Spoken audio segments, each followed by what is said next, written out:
Hello students, next हम discuss करेंगे example number fifth. क्या कह रहा है? For what value of X is the matrix A a skew symmetric matrix. ठीक है, फर्स्ट कंडीशन पे ध्यान देना, फर्स्ट वाला। ये बोल रहा है कि ये स्क्यू सिमेट्रिक हो। स्क्यू सिमेट्रिक मतलब जब मैं ए डैश करूं तो मेरे पास माइनस ए आ जाना चाहिए, है ना। जब मैं ए डैश करूं तो मेरे पास माइनस ए हो जाना चाहिए, दोनों इक्वल हो जाना चाहिए। ऐसा कुछ करो आप। तो सबसे पहले ए का ए डैश निकालो।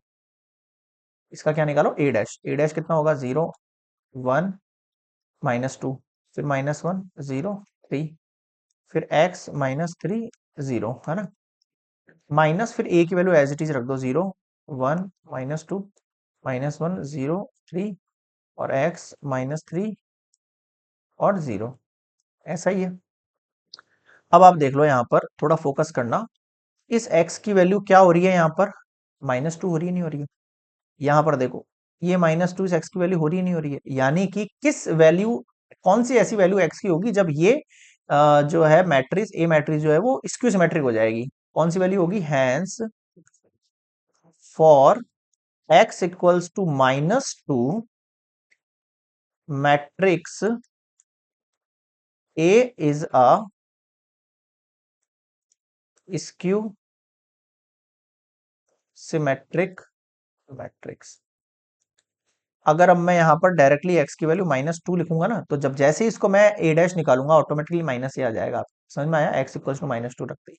अगला देखो, नेक्स्ट क्या बोल रहा है? सेकंड पार्ट इसका फर्स्ट हो गया कंप्लीट, ये इसका आंसर है x इक्वल्स टू -2। सेकंड देखो पार्ट,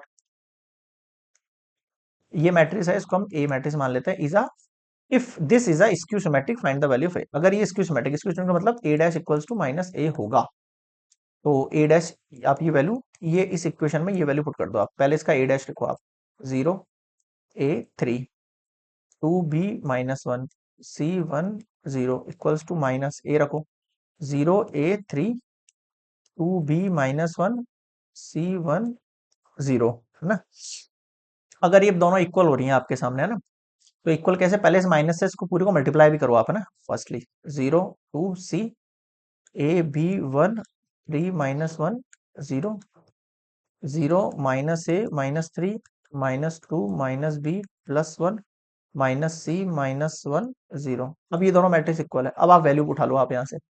देखो 2 और a, तो a का वैल्यू कितना हो गया? -2। पता है ना, अगर 2 इक्वल्स टू -a है तो -a इस पे लग जाएगा। c इक्वल्स टू -3 हो जाएगा। और देखो, देखो यहाँ पर a का वैल्यू -2 ही है ना, सही है। मतलब डबल डबल के अंदर सेम वैल्यू होनी चाहिए, जहां भी a है सबकी जगह -2 दिखेगा आपको। b की वैल्यू देखो, b से b कैंसिल आउट हो गया, तो b का वैल्यू कितना हुआ? सॉरी, हाँ, नेगेटिव का 1 हुआ। b एक ही जगह ना यहाँ पर, हाँ, b इक्वल्स टू -b रखूंगा ऐसे, b इक्वल्स टू -b से b कैंसिल आउट, तो कैसे होगा? फिर तो 0 होनी चाहिए वैल्यू। ओके ओके ओके, एक मिनट एक मिनट, मिस्टेक हो गई है अपन से। देखो क्या कहना चाह रहा हूं मैं।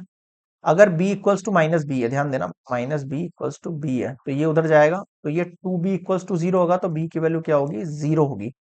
b की वैल्यू कितनी हो जाएगी आपके पास? 0 हो जाएगी। तो b की वैल्यू क्या आएगी आपके पास? 0 आएगी। थोड़ा सा इस चीज को समझना कि कैसे मैंने वैल्यू पुट रखी है। अगर मैं यहाँ पर 1 मान लेता, मान लो b की वैल्यू, तो देखो यहाँ 1 रखूंगा तो -1, यहाँ रखूंगा तो +1, तो डिफरेंट हो रहा है, नहीं हो रहा है? तो मतलब सेम होना चाहिए, कुल मिला के ऐसा करना है आपको।